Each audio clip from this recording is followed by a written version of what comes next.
2007 Abu Dhabi ശക്തി award നേടിയ കൃതി ഓർമ്മക്കുറിപ്പുകൾ.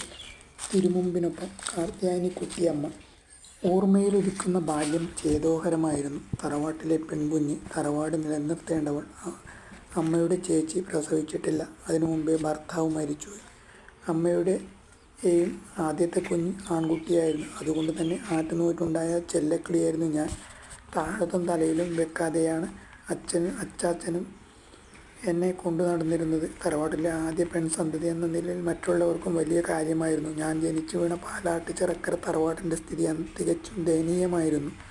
പുരുഷന്മാർക്ക് ഭൂരിഭാഗവും പേർക്കും തൊഴിലില്ല, കൃഷി ചെയ്യാനറിയില്ല, അതിൽ നിന്ന് വരുമാനമില്ല. ഉള്ള വരുമാനമെല്ലാം കട്ടും കവർന്നും വിറ്റും പെങ്ങന്മാരെ ഭീഷണിപ്പെടുത്തിയും സ്വന്തം ഭാര്യമാർക്ക് കൊണ്ടു കൊടുക്കുകയും നാടുനീളെ സംബന്ധം നടത്തുകയും ചെയ്യും.